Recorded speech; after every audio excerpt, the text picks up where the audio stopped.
And hello guys, welcome to another prediction video. Guys, we are back with our weekend games. As you always know guys, we are starting with the Premier League. But before we start guys, you know the drill.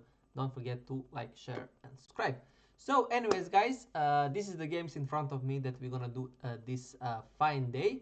The first one is Bournemouth against Fulham. So this one is pretty much, for me at least, can go either way. Bournemouth is always dangerous, as you see in their results as well.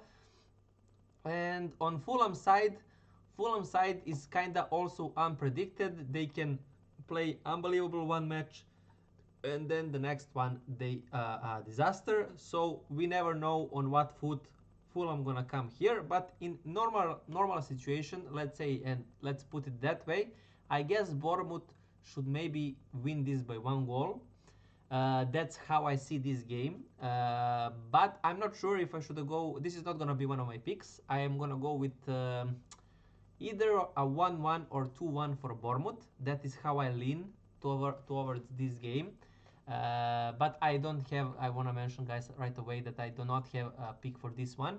So I'm going to go Bournemouth. I'm going to give them 2, Fulham 1. I'm going to go like that. But as I said guys, 1-1 is equally like 50-50% for me, 1-1 or 2-1. Simple as that. So yeah, tough game anyways for it. So after that, we have Leeds Tottenham, and Tottenham, I don't know what to tell you about guys by them. I mean, they are still holding here, but for me, I'm not sure how long they will. I think as the games progresses, I think they will fall off. I don't think they're gonna be dropped somewhere nowhere near here, but I think they will be kinda at 8-9 place in like a couple of months.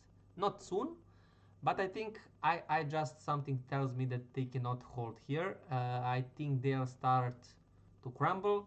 Nevertheless, I'm already impressed with what they're doing anyways. I was not expecting them at the beginning of the season to be here.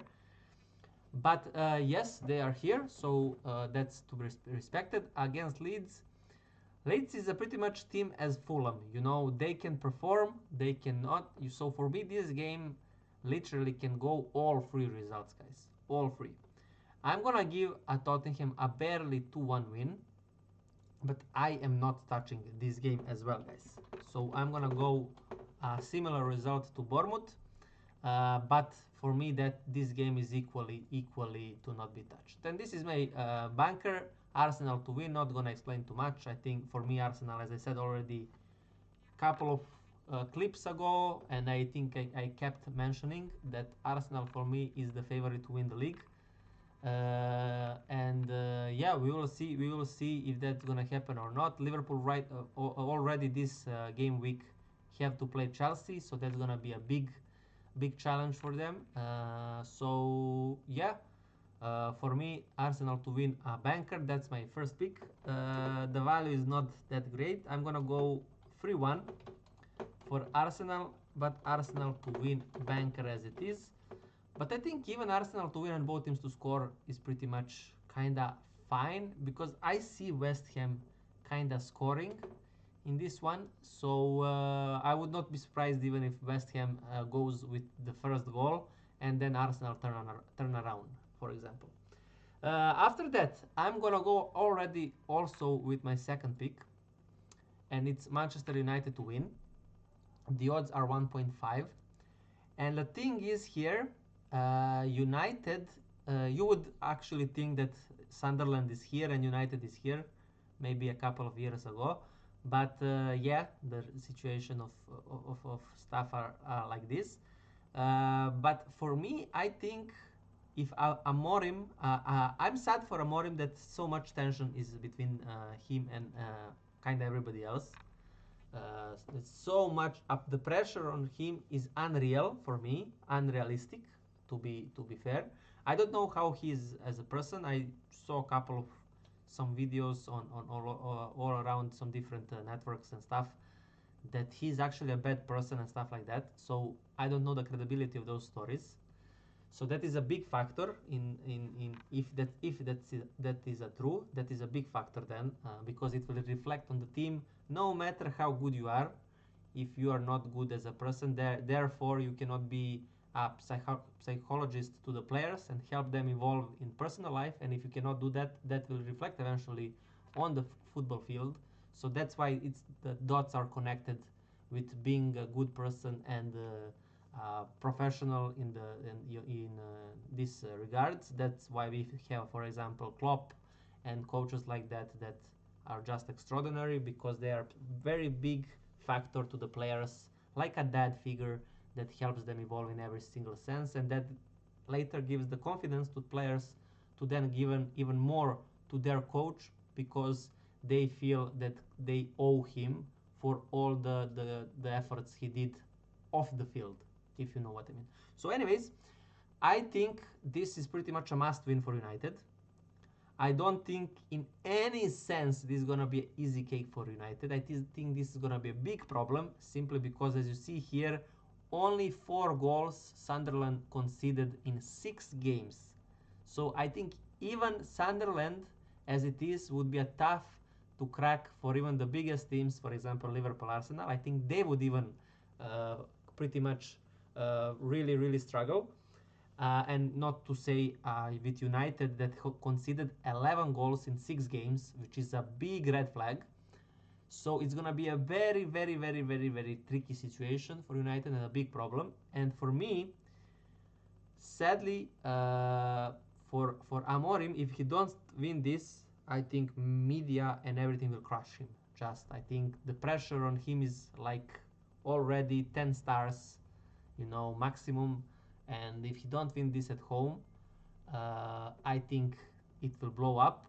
But I think I put all the blame on United staff and the media. They should defend him. They should somehow manipulate media or whatever to lower the pressure or whatever, because this is just through the roof what I'm seeing. And I'm even not Manchester United fan. I'm not following their pages, and I already see this as an unbelievable amount of pressure on him. If I was a fan of them, who knows what I would think?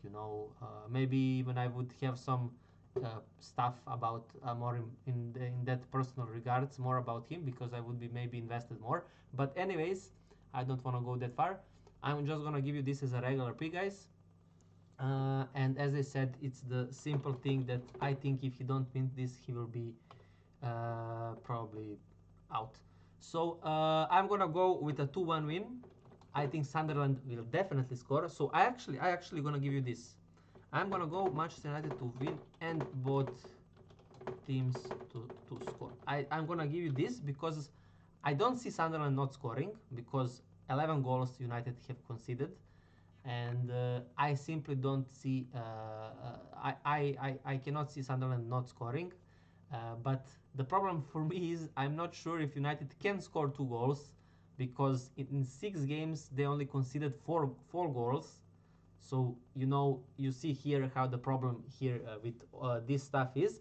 But nevertheless, I'm gonna risk it, and I'm gonna give you this as a big value pick actually. So Manchester United to win and both teams to score as the second pick. Then, of course, I have to give you a derby. It's Chelsea against Liverpool. So both of these teams are kind of in a very tricky situation. Chelsea is in a big problem.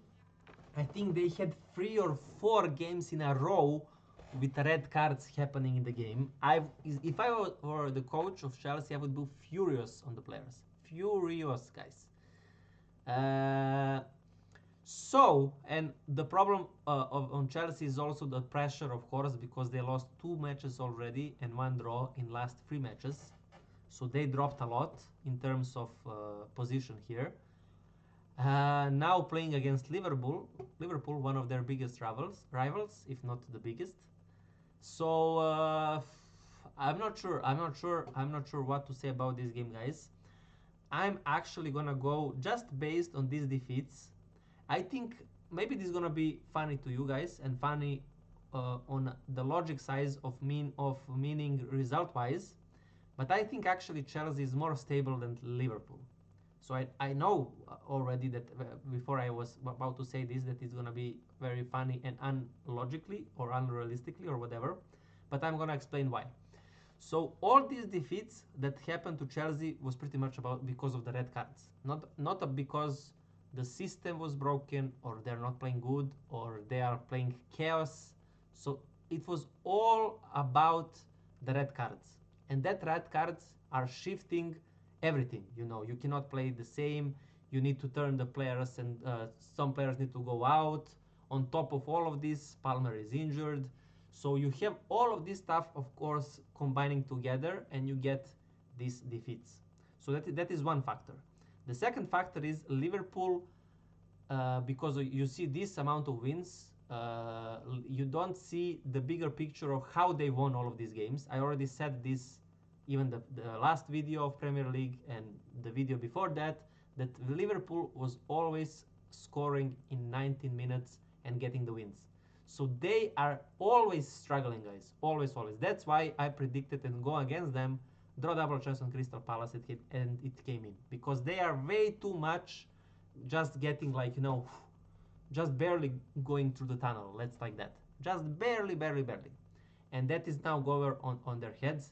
That's why they lost now against Galatasaray. And I think the problems will go on. I think they will stabilize eventually, but I think they are now on the down roads, and I don't think Liverpool will win this. So based on everything that I said and the recent Chelsea results, that was because of the red card and not because of the bad play. So that's why I said Chelsea is for me more stable.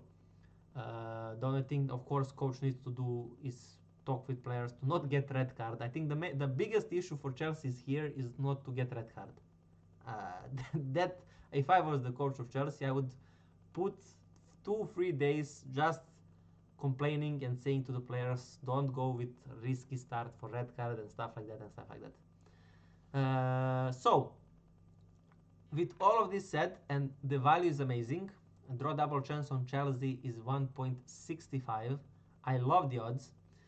I think this is a take that I have to go with. It's gonna be a regular pick. So draw double chance Chelsea is what I see. It's already my third pick. In terms of scoreline, I think I'm gonna go with a draw, and I'm gonna go with a 2-2. But draw double chance on Chelsea regular pick is my third pick, guys, for the Prem. So after that, we go Aston Villa Burnley, and